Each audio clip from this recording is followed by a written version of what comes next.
또 주님을 사모하는 심령에게 하나님께서는 갑절로 하늘의 좋은 것으로 우리에게 응답 주실 줄 믿습니다. 또 우리가 구하지 않은 것, 생각하는 것마저도 하나님이 신실하게 우리 삶에 응답 주실 줄을 믿습니다. 2주 전 정기 당회 때에 우리 교회 재정보고를 들으신 한 장로님께서 이런 고백을 하셨습니다. 우리가 금식하고 또 기도를 드리며 하나님께 부르셨더니 주님이 이러한 재정에 풍성함을 주셨네요. 우리가 더욱더 주님께 부르짖도록 합시다 라는 그런 고백을 하셨어요. 그 고백에 모든 장로님들이 다 고개를 그렇게 끄덕이셨습니다. 우리는 지난 60주년 예배를 정점으로 해서 그 주님의 얼굴을 구하는 금식 기도의 기쁨의 응답을 경험했습니다. 그러니까 예배에 대한 승리를 하나님이 우리 가운데 주셨죠. 그래서 그때의 그 경험 때문에 제가 세봤어요. 몇 가지의 기도 제목을 응답받았나.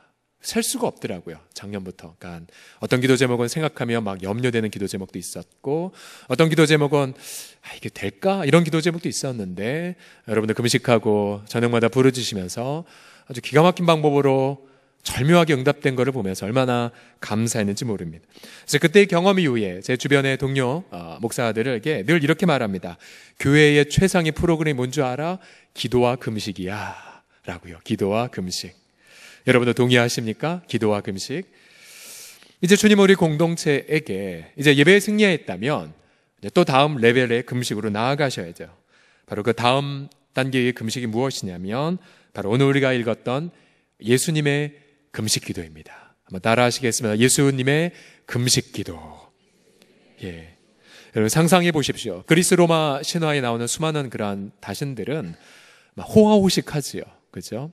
그런데 성경에 나와 있는 우리 유일한 하나님, 그분은 사람이 되신 것도 모자라서 금식을 하셨습니다. 무려 40일 동안 광야에서 금식을 하셨죠. 근데 예수님의 금식 기도의 제목은 자신의 기도 제목이 아니었습니다. 바로 죄인된 인류의 구원을 위한 기도 제목이셨죠. 예수님의 요단강에서 세례를 받으실 때에 그분은 죄인된 인류와 자신을 연합시키셨습니다. 본래 예수님이 받았던 요단강의 세례는 죄인의 회개를 위한 세례였죠. 세례요한이 요단강에서 너희 죄인들아 회개하라. 그래서 회개의 증표로 받은 것이 바로 요단강 세례였지만, 그러나 아무 죄가 없는 예수님이 세례받으러 오자 세례요한 한사코 만류했죠. 내가 당신에게 세례받아야 되는데. 그러나 예수님은 아니 이제 허락하라. 그러면서 그 순간, 세례를 받으신 그 순간 온 인류의 죄를 짊어지신 하나님의 어린 양으로서의 사역을 시작하셨습니다. 그가 온 인류의 죄를 대신 짊어지시고 나서 했던 첫 번째 사역은 바로 금식기도였습니다. 금식기도. 아무것도 없는 광야의 금식기도. 그래서 오늘 예수님의 금식기도를 통해서 배우는 몇 가지의 레슨을 함께 정리해보고자 합니다. 예수님의 금식기도를 통해서 배우는 레슨. 첫 번째로 본문을 보시게 되면 성령의 충만한 광야의 영성으로 이어진다는 레슨입니다. 첫 번째 본문 같이 읽어보죠. 성령 충만은 시작. 성령 충만은 광야의 영성으로 이어집니다. 자, 이게 무슨 말입니까? 1절을 보시게 되면 예수님은 성령의 충만함을 입어 요단강에서 돌아오셨죠. 그가 온 인류의 죄인된 인류와 자기를 연합한 순간 성령이 부어졌고, 그 성령 안에서 누가복음 3장 22절에 따르면 하늘아버지로부터 이러한 놀라운 목소리를 들었죠. 너는 내 사랑하는 아들이야. 내가 너를 기뻐해. 이 고백을 듣고 주님의 마음이 얼마나 기쁘셨을까요? 성령 안에서 하나님의 기쁨의 목소리, 하나님 아버지의 사랑의 목소리, 얼마나 황홀할까요? 이 성령 충만함. 근데 이 성령 충만한 상태에 머무셨을 때에 우리 같으면, 아니 저 같으면 그냥 안주했을 것 같아요. 아, 너무 좋다. 이제 쉬자. 그러나 성경을 보게 되면 예수님이 성령의 충만함을 입어 요단강에서 돌아오사 그 다음 인도함 받은 것이 어디냐면 광야였습니다. 광야. 아무것도 없는 광야. 여러분, 분명히 성령의 인도함을 받았는데 그 인도함을 받은 결과 간 곳이 궁궐이 아니라 황량한 곳이었습니다. 성령의 인도함을 받아 간 곳이 정말 엄청난 음식으로 가득한 공간이 아니라 음식이 없는 금식의 장소였습니다. 성령 인도를 받고 간 곳이 보니까 뭔가 안주하고 자신의 추앙받는 자랑의 장소가 아니라 처절하게 마귀와 싸우며 사투를 벌이는 현장이었어요. 여러분, 광야는 외롭고 광야는 결핍만 있죠. 배가 고프고 목이 마르고 그리고 수치스럽죠. 사나운 짐승들이 있고 춥고 덥습니다. 여러분, 우리가 종종 인생에서 분명히 성령 충만을 받아 행복했고 하나님 성령으로 인도해 주세요 라고 기도했는데 분명히 성령 인도를 받고 간 곳이 광야라면 그럼 어떻게 생각하시겠어요? 분명 이런 생각이겠죠. 내가 잘못 왔나? 분명히 성령의 인도를 받았는데 왜 여기 왔지? 예를 들어 우리가 주일날 하루 종일 행복과 황홀함 속에서 예배를 드렸는데 그 다음날 출근해 보니 회사에서 난리가 난 경우, 또 분명히 하나님과의 친밀한 교통 때문에 나는 너무 황홀한데 근데 우리 자녀들, 한참 방황하는 자녀들의 마음 때문에 마음이 뒤집어졌던 경우들, 그래서 우리는 광야를 만날 때마다 내가 뭔가 잘못했나? 라는 생각을 하게 됩니다. 그런데 오늘 성경을 보게 되면 분명히 예수님은 성령으로 충만함을 받으셨고 성령의 인도함을 받았습니다. 근데 그 결과가 광야였습니다. 광야. 그 처절한 광야에서 온갖 유혹을 받으시면서 마침내 예수님의 인류를 위한 구세주로 세워지셨죠. 그래서 여러분, 만약 우리 가운데 계셔도 분명히 나는 성령 충만하고 성령의 인도함을 받고 있는데 여전히 재정이 곤핍하거나 또 육신이 고통스럽거나 혹은 사방팔방으로 막혀 있는 것을 경험하셨습니까? 여러분, 그러면 예수 그리스도의 모델을 기억하십시오. 예수님의 광야로 인도함 받은 것은 본인의 죄 때문이 아니었습니다. 바로 예수 그리스도는 이웃의 죄 문제를 해결하기 위하여 광야로 인도함을 받았던 거죠. 그래서 우리도 광야에서 주님 앞에 이렇게 기도하게 되었습니다. 주님, 내가 이 광야에서 내가 품어야 할 나의 이웃은 과연 누구입니까? 예수님은 광야에서 온 인류를 품으셨던 것처럼 우리는 나의 광야에서 내가 품어야 할 나의 이웃이 반드시 주변에 있게 됩니다. 그럼 우리는 그 광야에서 그 이웃을 품고 처절한 눈물의 기도를 드리게 되죠. 여러분, 이 심야 기도에 오실 만큼 믿음이 성숙한 분들이라면 우리는 예를 들어서 회개하지 않거나 방황하는 이웃을 위해서 기도하게 될 때 우리는 큰 애통을 경험하게 됩니다. 애통을 경험하게 돼요. 어느 오후에 우리 교육자 기도 모임 때에 이런 기도 제목을 나누었어요. 각자 자기네 공동체에서 애통 어린 그런 가정이나 사람을 한번 나눠봅시다.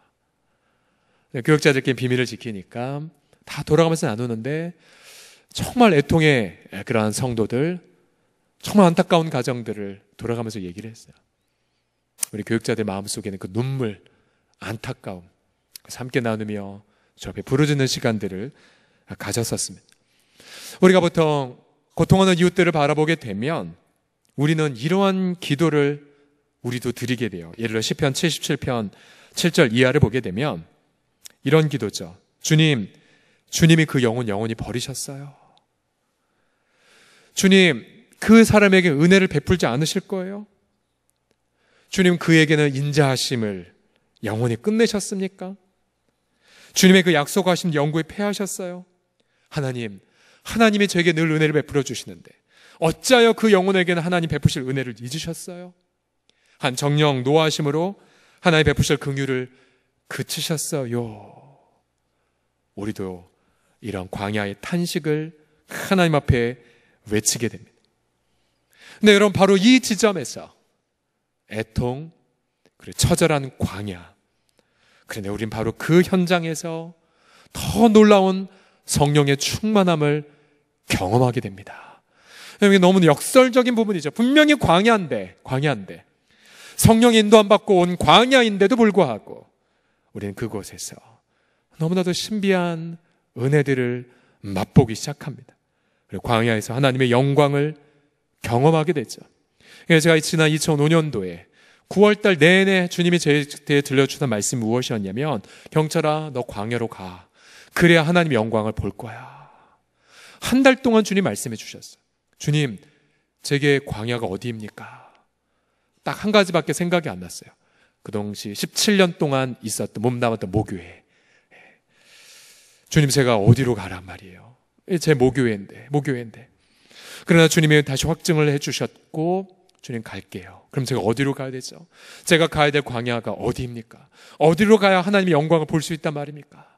그때 주님이 하나씩 가르치셨어요. 경철아, 네가 갈 광야에는 네가 목숨 바쳐 섬길 한 영혼 있는 곳이야. 네가 갈 광야는 이러이러한 곳이야. 그래서 다시 한 달을 기도했었죠. 그리고는 전혀 상상하지 못했던 그러한 교회로 인도를 받고 7년간 거기서 사역하고 나서 그 다음 2012년도 여러분을 만나지 않았습니까? 그래서 우리 인생 속에서 여러분 광야로 나아가는 것 주저하지 마십시오. 우리 광야에 하나님의 영광이신 그리스도가 계셨듯 저와 여러분이 성령의 인도를 받고 광야로 나아가셨다면 바로 그 광야가에 아무것도 없다 할지라도 바로 영광의 하나님의 임재가 그곳에 충만히 넘쳐가 나게 될 줄을 확신합니다. 두 번째로 예수님의 금식 기도를 통해 배우는 레슨은 무엇이냐면, 그럼 광야 영성에서 뭘 경험하냐면요, 광야 영성은 죄에 대한 승리로 이어진다는 사실입니다. 두 번째 아주 대단히 중요한 교훈입니다. 같이 읽겠습니다. 시작. 광야의 영성은 죄에 대한 승리로 이어집니다. 자, 예수님은 광야에서 마귀에게 모진 시험을 받으셨습니다. 이 마귀, 히라버로 디아볼로스라고 말하죠. 디아라는 단어는 뭐뭐 사이에라는 뜻이고, 이 발로스, 동사형은 발로인데요, 던지다라는 뜻입니다. 즉 무슨 사이에 뭘 자꾸 던지는 것, 이게 바로 디아볼로스예요. 마귀는 그래서 하나님과 우리 사이에 자꾸만 뭘 던지죠. 예를 들어 에덴 동산에서 하와와 아담에게 하나님, 너가 정말 정녕 모든 동산나무 먹지 말라고 하시더냐? 의심을 넣어주고 불신의 생각을 넣어주고, 또한 욥을 향해 하나님이 칭찬하시자, 아니요 주님, 욥 부자 만들었기 때문에 욥이 하나님 잘 믿는 거 아닙니까? 다 물질 걷어가 보세요. 정녕 욥은 당신을 저주할 겁니다. 이처럼 마귀는 하나님과 우리 사이에 이간질을 시킵니다. 참소하죠. 또한 이 마귀는 부부관계에도 그렇게 이간질을 합니다. 자꾸만 부부가 서로를 불신하게 만들고, 또한 부모 자녀 관계도 이간질을 하죠. 자꾸만 안 좋은 생각을 넣어줘서 이제 이 관계를 아예 단절시키는 것이 바로 마귀의 책동입니다. 마귀의 책동이에요. 네.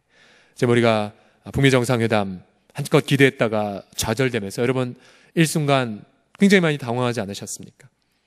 네, 그러면서 저는 그런 고백을 합니다. 진짜 이 한반도의 운전자는 누구인가?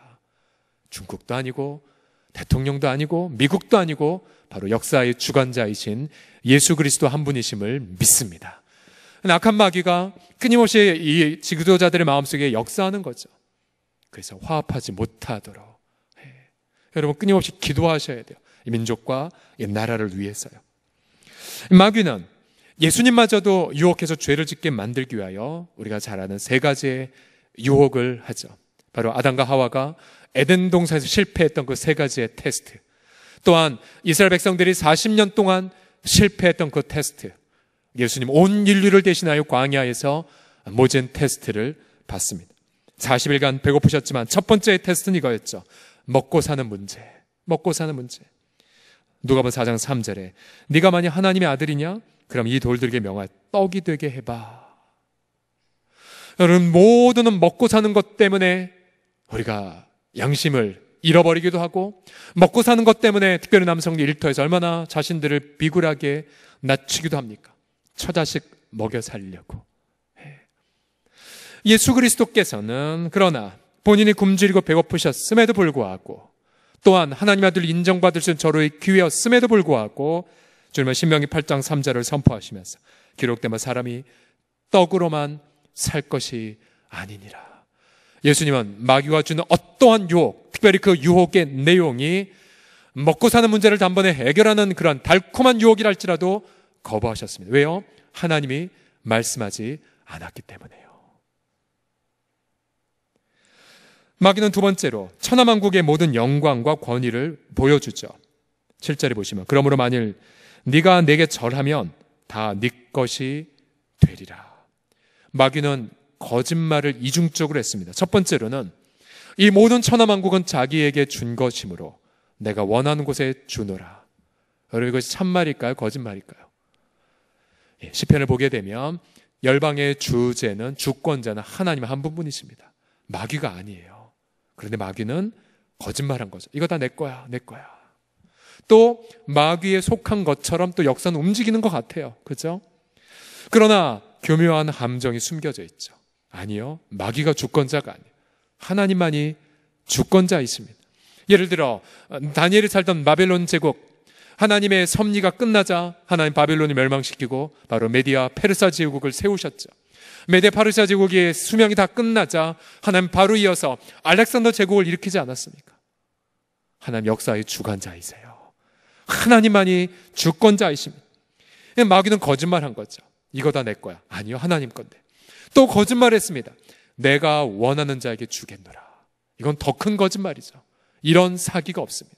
그런데 이 땅에 무수하게 많은 사람들이 이런 마귀의 음성을 듣고 고개를 숙입니다. 고개를 숙여요. 직장에서 갑질을 하는 그런 사람들에게 너 내 말 안 들으면 너 이 바닥에서 끝나. 이게 마귀의 거짓말이죠. 왜요?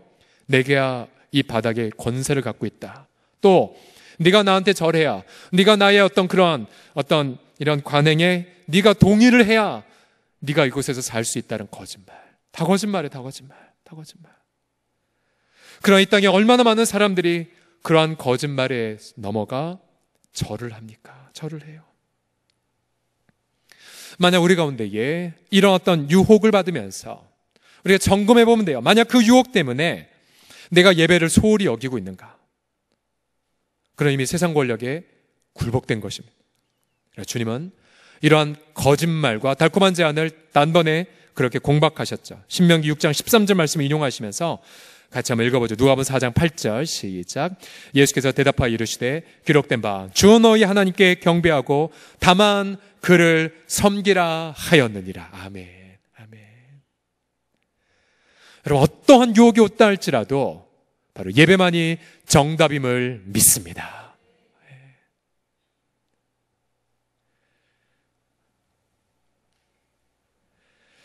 마귀는 마지막으로 한 가지를 더 시험했죠. 바로 높은 성전 꼭대기에 떨어져서 네 스스로를 떨어뜨려 봐. 시편에 보면 천사가 발을 붙잡아 준다고 말하지 않았느냐라고 유혹을 합니다. 마귀는 교묘하게 말씀을 가지고 죄를 짓도록 유혹합니다. 그러나 예수님이 신명기 6장 16절을 이용하시면서 선포하셨죠. 주 너희 하나님을 시험하지 말라 하였느니라. 예수님은 하나님 말씀이 언제나 신실하다는 것을 굳게 믿고 선포하셨죠. 테스트하지 않아도 사람들이 아무도 내게 박수를 쳐주 않아도 아무런 역사가 일어나지 않아도 주의 말씀은 영원히 진실하다는 그 사실. 결국 마귀는 예수님을 죄짓도록 할 수가 없었습니다. 우리도 예수 그리스도처럼 광야로 나아가 이웃을 위해 금식기도 하게 될 때에 성령님은 우리에게 그 이웃이 왜 무너졌는지 죄악을 분별하게 하십니다. 그리고 그 죄악의 뿌리를 밝히 보고 대적하게 만드시죠. 만약 그가 먹고 사는 것 때문에 죄를 짓는다면, 혹은 그가 세상 권력 앞에 양심을 팔아버렸다면, 또 그가 하나님 말씀을 일부러 테스트하며 교묘하게 죄를 졌다면 우리는 금식하며 그를 위하여 간절하게 눈물로 부르짖게 됩니다. 그리고 그 배우의 이 악한 영을 대하여 엄하게 꾸짖는 기도를 하게 되죠. 여러분, 해마다 보면 전도가 어렵다, 전도에 성도들이 반응 없다 아무리 말해도 그런 새세명 해마다 새세명 축제 때에 풍성한 열매 맺는 성도들이 있어요. 그래서 지금까지 교회 잘 정착하고 언제부터 다니셨어요? 그러면 새세명 축제 때요. 작년에도 그렇게 안 나오던 남성들이 나와서 정착하고 세례도 받는 분들도 있었고요. 그런데 그 모든 풍성한 열매 맺는 분들의 공통점이 있습니다. 그게 무엇이었을까요? 절대 포기하지 않고 금식하며 기도했던 분들이요. 그런 분들은 반드시 풍성한 복음 전도의 열매를 맺고 있습니다. 우리 사랑하는 우리 성도들이요, 이제 우리가 나의 기도 제목만 가지고 기도하지 마시고 이제 한 영혼의 회개를 위하여서 부르짖으십시오. 또한 방황하는 영혼들이 돌아올 수 있도록 금식하십시오. 그리고 금식 현장 속에서 악한 마귀의 역사를 분별하고 그리고 마귀의 역사를 대적하십시오. 바로 회개와 회복의 역사가, 그래서 우리가 있는 몸담은 모든 현장들마다 가득히 넘쳐나는 그런 기쁨의 전리품들 다 경험하시기를 예수님의 이름으로 축복합니다. 마지막 예수님의 금식 기도를 통해서 배우는 레슨은 무엇이냐면, 죄에 대해 승리할 때 마침내 우리는 성령의 능력을 경험하기 시작한 사실입니다. 성령의 능력을요. 자, 순서를 보십시오. 맨 처음에 성령 충만, 광야의 영성, 광야의 영성, 죄에 대한 승리, 그리고 마지막 죄에 대한 승리를 통해 성령의 능력을 경험하게 되죠. 우리 세 번째 레슨을 같이 읽어보시겠습니다. 시작. 죄에 대해 승리할 때 성령의 능력이 나타납니다. 자, 예수님의 광야에서 온 인류를 품고 마귀에 대해, 죄에 대해 승리하셨습니다. 금식 기도하며 승리하셨죠. 그래서 어떠한 일이 일어났습니까? 14절 다 같이 읽어보겠습니다. 14절 시작. 예수께서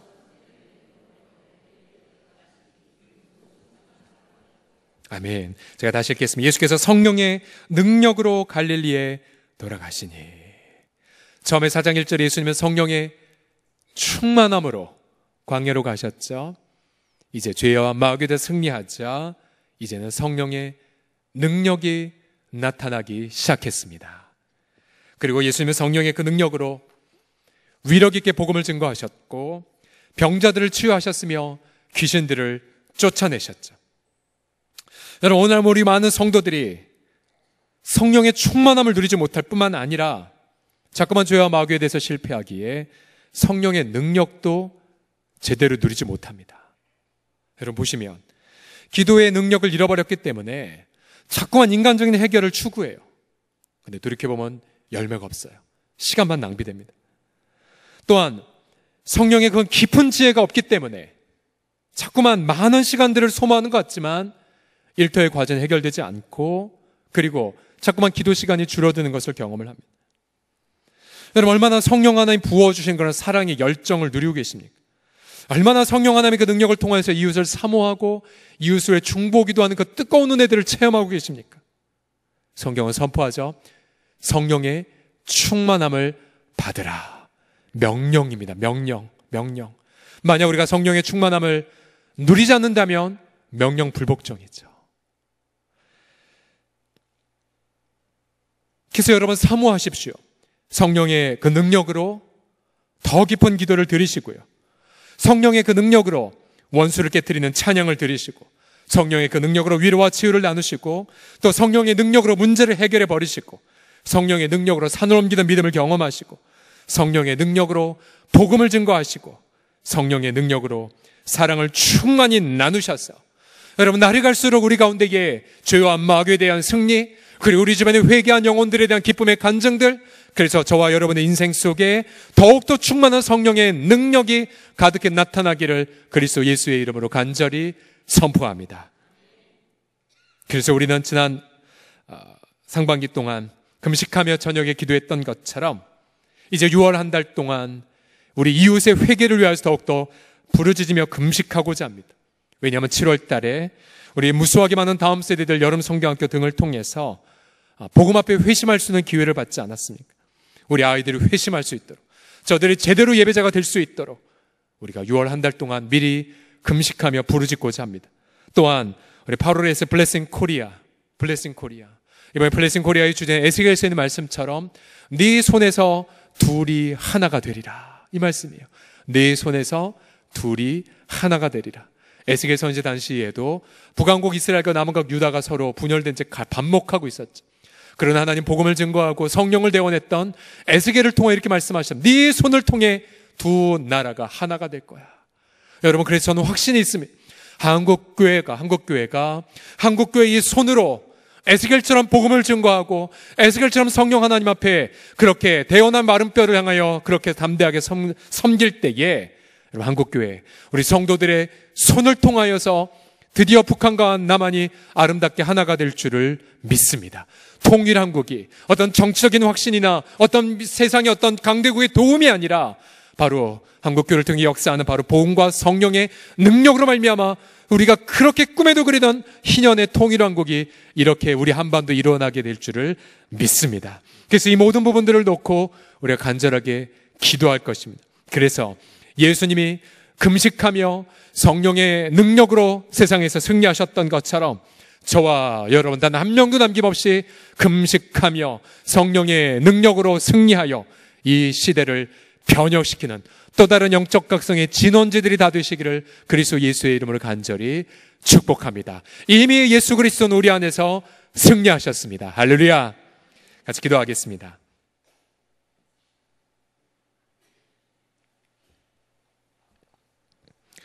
오직 여호와를 앙망하는 자는 독수리가 비상하는 것 같이 새 힘을 얻는다고 약속하신 주님, 너무 감사드려요. 때로 우리가 낙담하고 때로는 우리가 마음에 지치고 때로는 우리가 성령의 충만함을 잃어버려 그렇게 고개를 숙인 채 아버지 전에 왔다 할지라도 주님, 언제나 아무 때나 믿음으로 예수 그리스도를 바라보는 그 순간 우리 주 예수 그리스도의 십자가의 권능으로 우리 영혼을 회복시켜 주시고 우리 마음을 소성시키시고 우리에게 능력으로 덧입혀 주심을 찬미하나이다. 주 예수여, 이 시간 그리스도 예수의 이름으로 선포하나이다. 이 시간 그리스도께서 십자가에서 이루신 그 권세로 선포하나이다. 이 시간 모든 무기력한 영혼의 속박들이 그리스도 예수님의 이름으로 떠나갈지어다. 성령의 충만함을 누리지 못하도록 방해하는 그 모든 내면의 묶임들이 하나님의 영원한 사랑의 권세로 말미암아 온전히 녹아 사라질지어다. 특별히 하나님과 우리 사이를 이간질하는 모든 마귀의 참소의 목소리들이요, 또한 부부관계를 이간질하거나 때로는 부모 자녀 관계를 이간질하거나 가정을 그렇게 참남하게 나누려는 모든 악한 마귀의 세력들이요, 너희는 이미 십자가의 그리스도의 죽으심으로 모든 권세를 빼앗겼음을 선포하노라. 모든 거짓말과 더불어 우리 가운데서 영원히 떠나갈지어다. 성령의 능력을 의지하며 이 시간 주 앞에 담대히 나아가옵나니 우리 주 예수여, 언약하신 바대로 하늘문을 열어주사 우리 성도들의 내면 깊숙이 뱃속에서부터 솟아나는 놀라운 성령의 강물을 가득히 누리게 하여 주시옵소서. 예수님의 이름으로 기도드립니다.